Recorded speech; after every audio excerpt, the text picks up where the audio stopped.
আসসালামু আলাইকুম ফ্রেন্ডস, দেখেন আমি আজকে একটা নতুন একটা ইউনিক রেসিপি করব। এই যে এই ইয়োগার্টটা আমি দিয়ে দিব। দেখেন একটা ইয়োগার্ট আমি পুরোটাই এখানে দিয়ে দিব।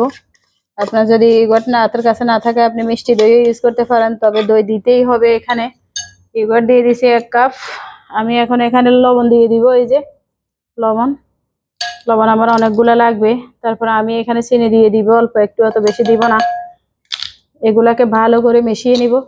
এখন আমি এখানে সুজি দিয়ে দিব। দেখেন আমার এখানে সুজি আরো একটু লাগবে, 1 কাপে হবে না, যেহেতু আমি 4 কাপ করব।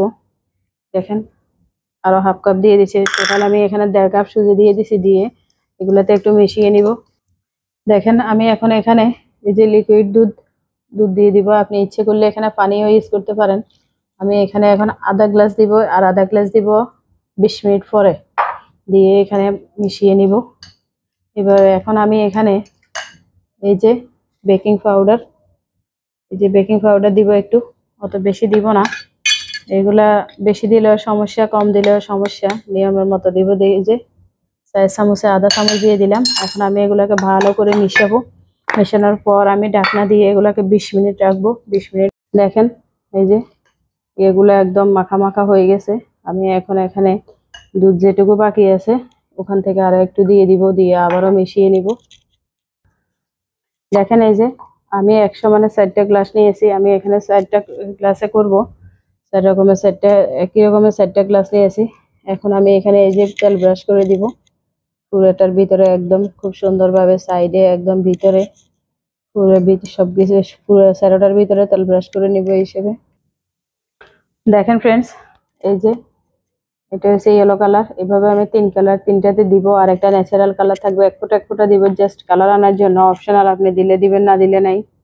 দেখেন জাস্ট 1 ফোঁটা দিয়েছি একটু কালারের ভেরিয়েশন আনার জন্য। আর একটা ন্যাচারাল কালার রেখেছি। আর এই যে এখানে আমরা সবাই এটা পারে, তাই আর দেখাই নাই, ভিডিওটা বড় হয়ে যাবে। নারিকেল কুচি করে, মানে গুঁড়া করে নারিকেলের কোরানে দিয়ে, মানে কুচি করে, আমরা এই দেশে এরকম করি না। এই দেশে আমরা মেশিনে দিয়ে দিলে ওরা আমাদেরকে করে দেয় এরকম করে। এরপরে গুড় আছে না, কালো গুড় দিয়ে এটাকে জাল করে আমি এরকম মুঠো করে নিয়েছি। 4টা 4 গ্লাসে দিব, তাই আপনারা এভাবে করে নেবেন। এখন আমি এখানে যে বেটারটা করে রেখেছি, বেটারটা প্রথমে দিয়ে দিব। বিসমিল্লাহ, এভাবে আমি বেটারটা দিয়ে দিব প্রথমে। দেখেন একটা আপনাদেরকে দেখাচ্ছি, এভাবে সমান করে দিয়ে দিব। আপনি যতটা ইয়ে করবেন ঠিক ততটা দিবেন। আপনার গ্লাস অনুযায়ী দিবেন অথবা আপনার ইয়ে অনুযায়ী দিবেন। আর একটু দিলে শেষ হয়ে যাবে, আর লাগবে না। এই যে এখন আমি এখানে যে ইয়েগুলা করে রেখেছি এগুলা একটা সমান মাঝখান দিয়ে এইভাবে দিয়ে দিব। ফ্রেন্ডস আমি চুলায় একটা প্যান বসিয়ে দিয়েছি। সেখানে এই যে আমি পানি দিয়ে দিয়েছি 1 গ্লাস। 1 গ্লাস পানি দিয়ে আমার হবে। এখন আমি এখানে একটা ইয়ে দিয়ে দিছি, ব্যাগ দিয়ে দিচ্ছি। আপনারা একটা কাপড়ের টুকরা অথবা স্ট্যান্ড দিয়ে দিবেন। এখানে স্ট্যান্ডে হয়তো একটু সমস্যা হবে, আমার 4টি গ্লাস ছোট ছোট, সেই জন্য আমি এখানে ইয়ে দিই নাই। সাবধানে আমি এই গ্লাসগুলো এখানে বসিয়ে দিব এক এক করে।